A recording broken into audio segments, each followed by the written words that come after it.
Gracias por la hospitalidad. Como bien saben, dentro de muy pocos días se celebrará la importante cumbre de la OTAN, un evento de gran relevancia al que asistirán numerosos y destacados países. Uno de los temas cruciales que van a debatir y analizar en profundidad es la creciente preocupación de Europa por rearmarse y su firme plan de invertir y gastar significativamente más en sus presupuestos militares. Y mi pregunta es muy directa. Si tuviera la oportunidad de hablar o dirigirse a estos miembros de esta organización, ¿qué les diría? ¿Cuál es su mensaje y en qué consiste la tarea? ¿Y considera usted que tal rearme de la OTAN es una amenaza para Rusia? No consideramos que ningún tipo de rearme de la OTAN sea una amenaza para la Federación Rusa, porque somos autosuficientes en lo que respecta a garantizar nuestra seguridad. Y mejoramos constantemente nuestras Fuerzas Armadas y nuestras capacidades defensivas. Cualquiera que sea la acción de la OTAN, por supuesto, crea ciertas amenazas, pero reprimiremos todas las amenazas que surjan. No hay ninguna duda al respecto. En este sentido, cualquier rearme y aumento de los presupuestos hasta el 5% del PIB de los países de la OTAN no tiene sentido. Esto es lo primero. Segundo, saben, durante siglos, lamentablemente es así, puedo afirmarlo con total fundamento, simplemente durante siglos en Occidente, todo el tiempo, bueno, no todo el tiempo, pero de vez en cuando, aunque durante un largo periodo, siempre surgía la cuestión de la amenaza proveniente de Rusia. Así les resultaba conveniente a las élites occidentales construir su política interna, porque sobre la base de una supuesta amenaza desde el este siempre podían sacar dinero de los contribuyentes y justificar constantemente sus propios errores en el ámbito económico con la amenaza del este. Si hojeamos juntos los libros de historia, llegaremos a la conclusión de que este tema siempre surgía de vez en cuando. Entonces, está claro que la crisis actual en las relaciones entre Rusia y Europa Occidental comenzó, por así decirlo, en el año 2014. Pero el problema no es que Rusia, por así decirlo, haya anexado Crimea, sino que los países occidentales contribuyeron al golpe de Estado en Ucrania. ¿Entiende? Antes siempre escuchábamos, hay que vivir según las reglas. ¿Según qué reglas? ¿Qué clase de regla es esa cuando 3 países, Francia, Alemania y Polonia, fueron a Kiev y como garantes firmaron un documento sobre el acuerdo entre la oposición y las autoridades encabezadas por el presidente Yanukovych? 3 países firmaron ese documento, los ministros de Asuntos Exteriores. Aquí mi colega de Alemania me está mirando, el señor Steinmeier, que en ese entonces era ministro de Asuntos Exteriores. Ahí está su firma. Y luego, a los pocos días, la oposición llevó a cabo un golpe de Estado y nadie siquiera reaccionó, como si no hubiera pasado nada. ¿Entienden? Y después escuchamos, hay que vivir según las reglas. ¿Según qué reglas entonces? ¿Por qué se inventan cosas? ¿Escriben las reglas para los demás y ustedes mismos no piensan cumplirlas o qué? ¿Quién va a vivir así? ¿Según qué reglas? Eso es. Así comenzó la crisis.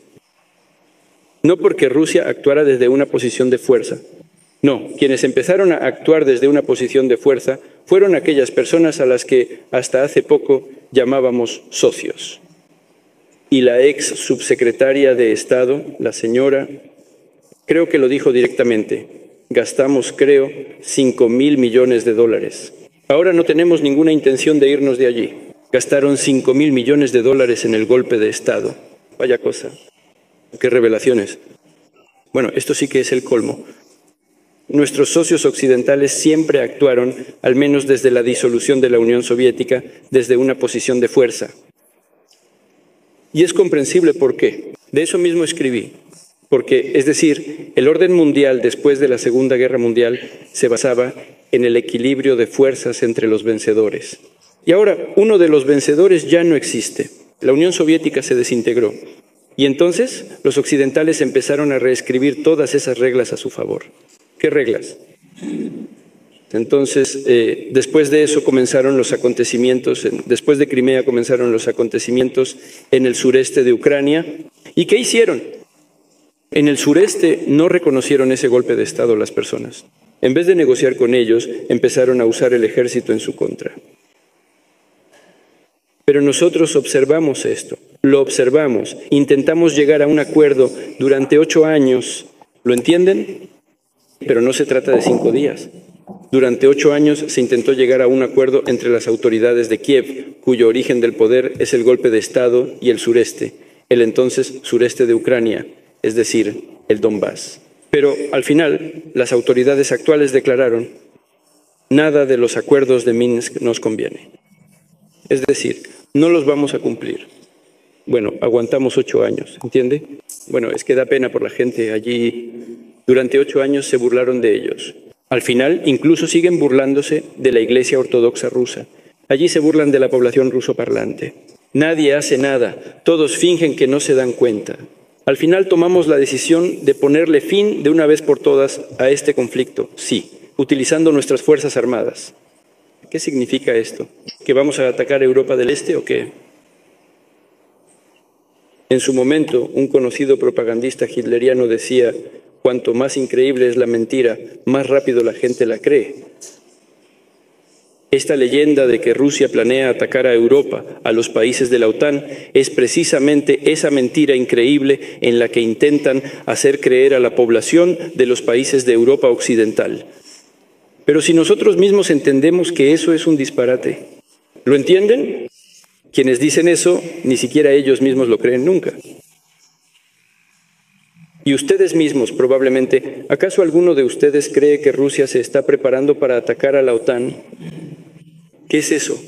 ¿Saben que los países de la OTAN gastan actualmente $1.4 billones en armamento? Eso es más que todos los países del mundo juntos, incluyendo a Rusia y la República Popular China. ¿Y cuál es la población de los países de la OTAN? ¿Cuántos son allí? Más de 300 millones, 340 millones. ¿Sí? Rusia, como se sabe, tiene unos 145, ahora casi 150 millones. Y nosotros gastamos un dinero que no se puede comparar, simplemente no se puede comparar con lo que gastan ellos en armamento. Y se supone que vamos a atacar a la OTAN, ¿sí? Pero ¿qué clase de tontería es esa? Y todos entienden que es una tontería y engañan a su propia población para poder sacar dinero del presupuesto. 5%, 3,5 más 1,5, ¿sí? Entonces, y justificar con esto los fracasos en la economía y en el ámbito social. Bueno, por supuesto, Alemania es la economía líder de la Unión Europea, ¿verdad? Está al borde de la recesión.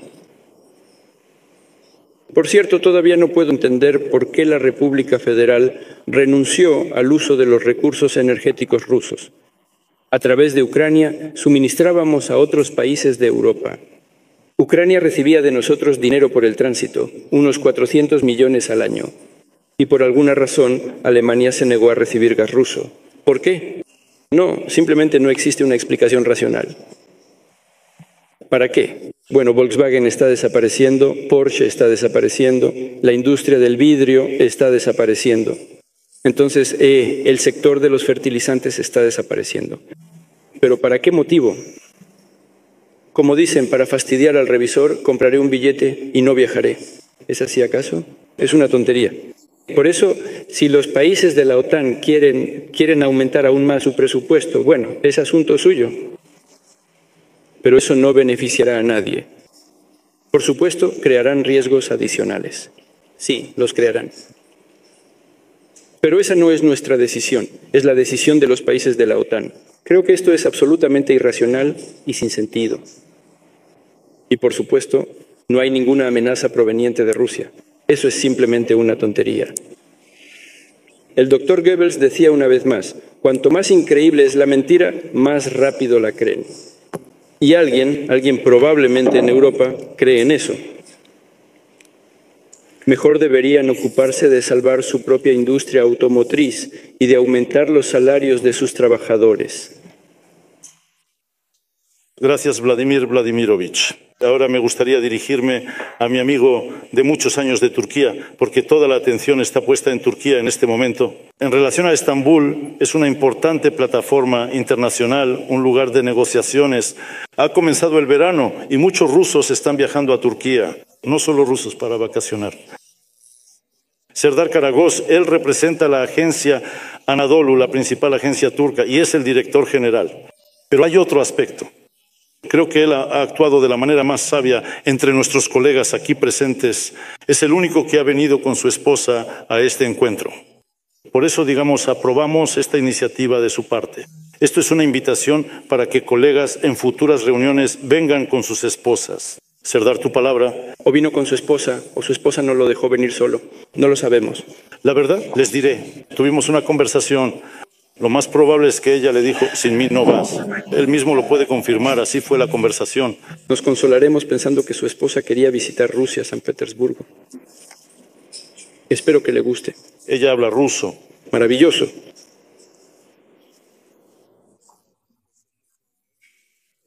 Muchísimas gracias, señor presidente. Mi querida esposa estudió en Rusia, en la prestigiosa Universidad de Moscú. De verdad, ella tenía muchas ganas de venir y escuchamos un concierto maravilloso. Fue magnífico. Rusia, en cualquier circunstancia a lo largo de la historia, siempre ha prestado atención al arte y la literatura. Pero, por un lado, continúan los eventos culturales y artísticos en Rusia, y por otro lado, de hecho, hay una guerra de Rusia con Rusia. Me gustaría hablar con usted, discutir con usted cómo podría terminar esta guerra. Antes de esto, con el señor Erdogan, el presidente de Turquía, ya durante esta guerra usted firmó un acuerdo sobre el corredor de granos. Juntos resolvieron la cuestión de salvar a millones de personas del hambre, incluso en condiciones tan difíciles, en circunstancias tan complicadas, pudieron encontrar una solución a problemas tan complejos. La semana pasada el señor Erdogan hizo un llamado para celebrar una cumbre en Turquía, una cumbre por la paz. El señor Zelensky aceptó de inmediato. El señor Trump dijo que si Putin va, él también irá. Y desde el Kremlin recibimos el mensaje de que por ahora las condiciones para esto aún no están maduras. En este sentido, me gustaría preguntar, ¿usted como líder asigna algún papel importante para resolver esta cuestión? ¿Y qué condiciones deben madurar para que los líderes puedan reunirse y poner fin a este conflicto? Muchas gracias. En cuanto a la declaración del presidente Trump, yo la escuché de otra manera.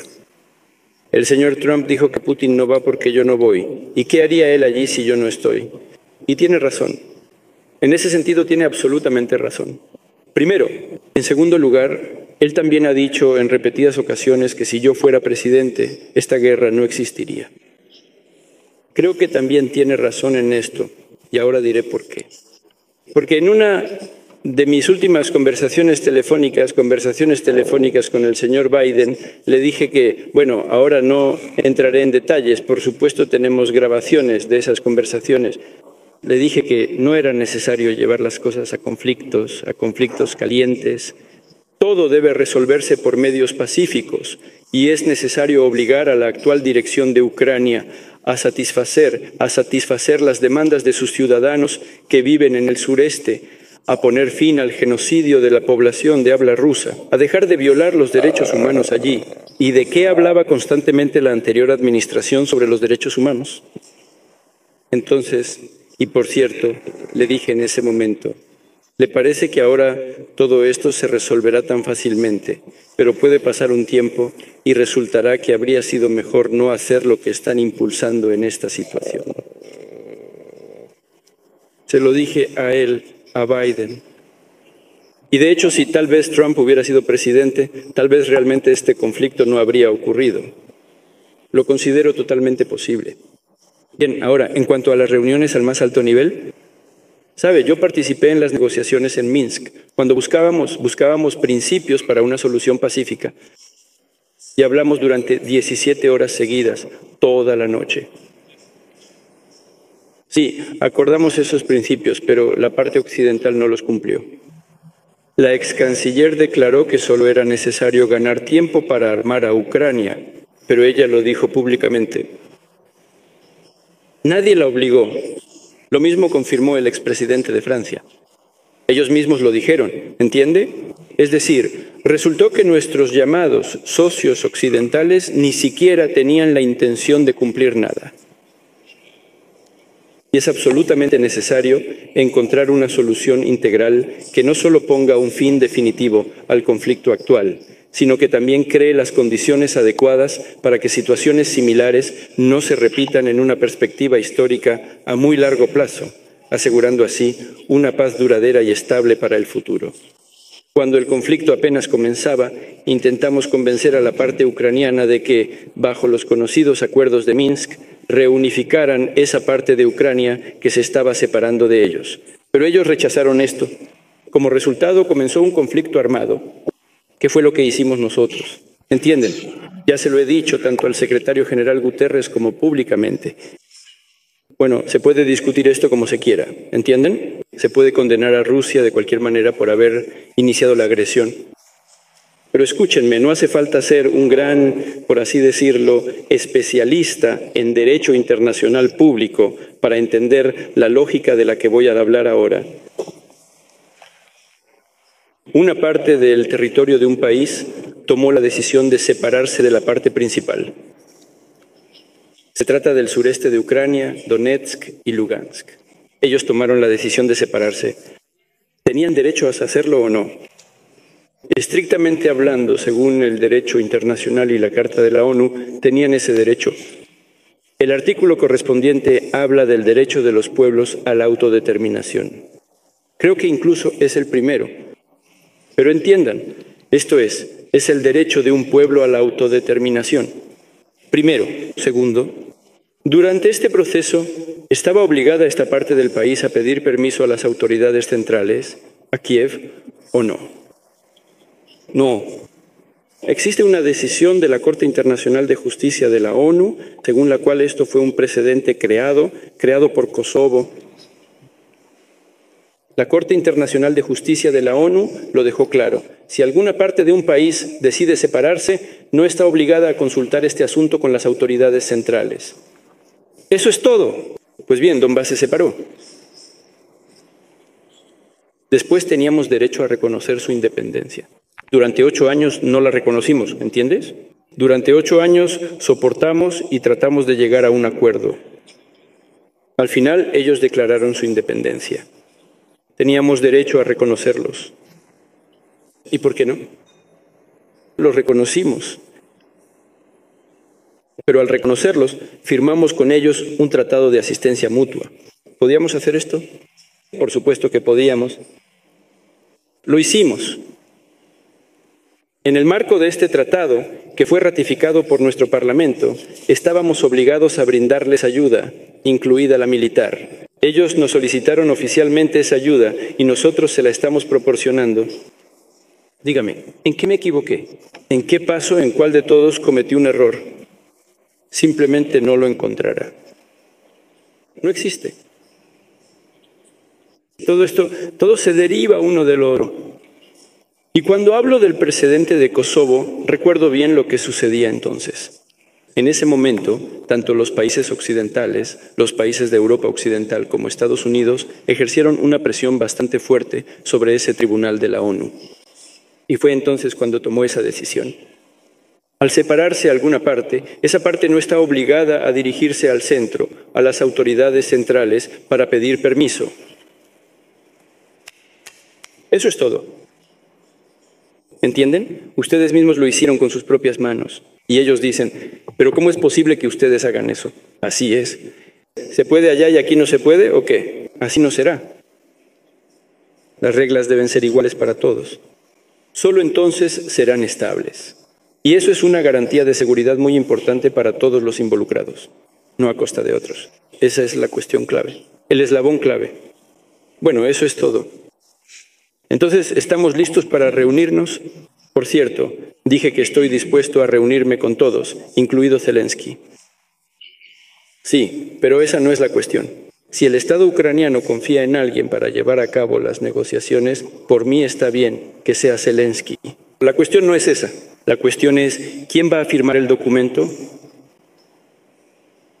Mire, yo no me estoy inventando nada, pero en términos de propaganda se puede decir cualquier cosa sobre la legitimidad de las autoridades actuales. Pero para nosotros, al tomar decisiones importantes, lo que importa no es el aspecto propagandístico, sino el jurídico. ¿Y cómo es el aspecto jurídico? Según la Constitución de Ucrania, el presidente de Ucrania es elegido por 5 años. No existe ningún mecanismo para prorrogar sus poderes, ni siquiera en condiciones de ley marcial. Está escrito ahí, léalo con atención. En condiciones de ley marcial solo se prorrogan los poderes del Parlamento, de la Rada. Ahí está escrito que en condiciones de ley marcial no se celebran elecciones. Eso es cierto. Pero en ningún lado está escrito que se prorroguen los poderes del presidente. No, eso es todo. Y según el sistema constitucional, Ucrania no es una república parlamentaria ni presidencial, sino una república presidencial parlamentaria. ¿Qué significa esto? Significa que todos los órganos de poder son formados por el presidente, incluyendo, allí todos piensan que una sociedad democrática, bueno, así puede estar organizado un Estado. Todos son nombrados por el presidente y todos los comandantes militares son nombrados por el presidente. Todos los ministros son nombrados por el presidente y todos los gobernadores son nombrados por el presidente. Allí no hay elecciones. Pero si la primera figura no es legítima, todo el sistema de poder se vuelve ilegítimo. ¿Por qué digo esto? Nos da igual quién lleve a cabo las negociaciones, incluso si es el actual jefe del régimen. Incluso estoy dispuesto a reunirme, pero solo si se trata de una etapa final, para no sentarse allí y repartirse cosas sin fin, sino para poner un punto final. Pero ese punto final la firma debe ser de autoridades legítimas. De lo contrario, ya sabe, vendrá el siguiente y tirará todo esto a la basura. Eso tampoco se puede permitir. Estamos resolviendo cuestiones serias, así que por eso no me niego a esto. Solo que debe hacerse un gran trabajo. Y por último, lo más importante. Bueno, tal vez no lo más importante, pero sí algo importante. Entonces, cuando aún antes de que comenzara el conflicto, rogábamos a las autoridades ucranianas que cumplieran todos los acuerdos de Minsk, se negaron. Luego comenzó la conocida Operación Militar Especial. Tan pronto como comenzó, eso tampoco es un secreto. Les dijimos, escuchen, retiren sus tropas de las repúblicas de Donetsk y Lugansk, que hemos reconocido como estados independientes, y ya está, todo terminará mañana. No, vamos a luchar. Bueno, de acuerdo, aquí estamos luchando. Luego pasó algún tiempo más. Yo también ya he hablado de esto públicamente. Uno de los colegas occidentales preguntó, bueno, ¿podría usted imaginar que esta región de Jersón, esta de Zaporilla, que ustedes luchaban por Donetsk y Lugansk, y que estas otras no tenían nada que ver? Yo le dije, bueno, esa era la lógica de las acciones militares.